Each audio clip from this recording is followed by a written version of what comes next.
दोस्तों, कैसे हैं आप सभी। आज हम क्वेश्चन लेकर आए हैं सुरक्षा से संबंधित, जो यूपीपीएससी मेंस के लिए या किसी भी स्टेट परीक्षा की पीसीएस परीक्षा में मुख्य परीक्षा के पेपर 3 का बहुत ही महत्वपूर्ण क्वेश्चन है, जहां हम सिक्योरिटी से संबंधित क्वेश्चन करने वाले हैं।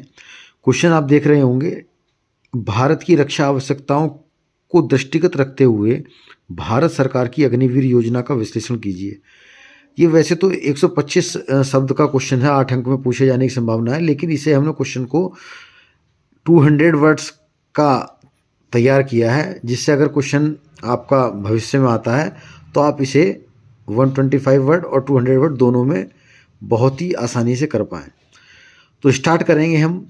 पहले परिचय देंगे क्वेश्चंस का कि आत्मनिर्भरता और सशक्त भारत के सपने को साकार करने की दिशा में सरकार द्वारा अग्निवीर योजना का निर्माण किया गया। इसका उद्देश्य भारतीय सशस्त्र बलों में वायुसेना युवाओं की भागीदारी बढ़ाना और सेना को आधुनिक व कुशल बनाना है। इसमें हम नेक्स्ट पॉइंट में क्या पढ़ेंगे, जब मेन बॉडी की हम बात करते हैं तो रक्षा आवश्यकताओं के संदर्भ में योजना का क्या महत्व हम पढ़ेंगे। तो पहला है युवाओं की भागीदारी। सेना में युवा और ऊर्जावान सैनिकों को शामिल कर बल को अधिक गतिशील और सक्षम बनाया जा रहा है। आधुनिक आवश्यकताएं, अल्पकालिक सेवा 4 वर्ष के लिए इसमें भर्ती होंगी, जैसे ही आप सबको पता होगा।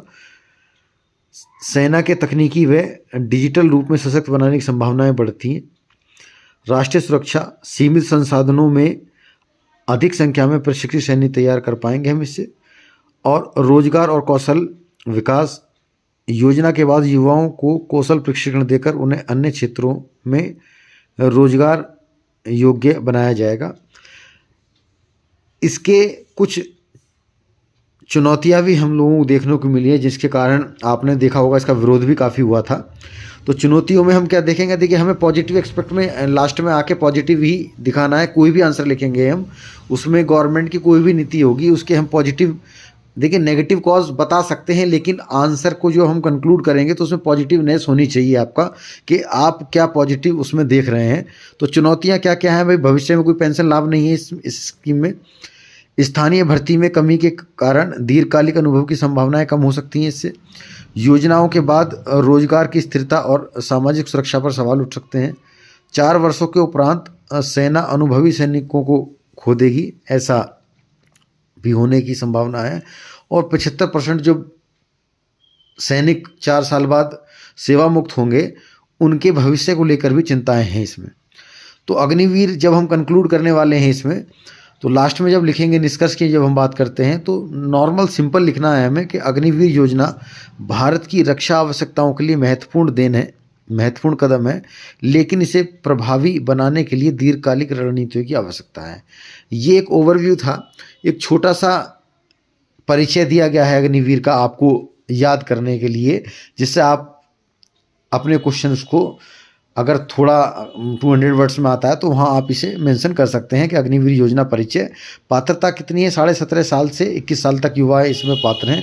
4 साल के लिए भर्ती होती है। ये 75% जो सैनिक हैं वो 4 साल के बाद सेवा मुक्त हो जाएंगे। वित्तीय पैकेज की हम बात करते हैं तो प्रथम वर्ष आपका 6.76 लाख रुपए इसमें मिलेंगे और चौथे वर्ष में आपको 6.92 लाख मिलेंगे। और सेवा निधि एक मुश्त जो धनराशि मिलने वाली है आपको आफ्टर 4 ईयर्स, वो मिलेगी आपको 11.71 लाख। यदि किसी की कोई शहीद होता है या दिव्यांगता की स्थिति में मुआवजे का प्रावधान भी है। तो इस तरह हम देखें, आपने देखा कि हमने किस तरह एक यूपीपीएससी मेंस के लिए या फिर यूपीएससी मेंस के लिए क्वेश्चन पूछे जाने की जो संभावना है, किससे रिलेटेड, ये आपका सुरक्षा से रिलेटेड है, डिफेंस से रिलेटेड है आपका, जहां आप इसमें सिक्योरिटी में भी आ सकता है क्वेश्चन, पेपर 3 के अंडर आएगा ये। तो आप देख सकते हैं किस तरह आपको क्वेश्चंस की शुरुआत करनी है और किस तरह आपको इसका निष्कर्ष देना है। बहुत ही कम शब्दों में दिया गया है। उम्मीद है आपको ये क्वेश्चंस की सीरीज पसंद आ रही होगी। यदि पसंद आ रही होगी तो अपने दोस्तों के साथ अपने ग्रुप में जरूर शेयर कीजिएगा। और भी बेहतरीन क्वेश्चंस के साथ मिलेंगे कल। तब तक के लिए take care, thank you, good bye.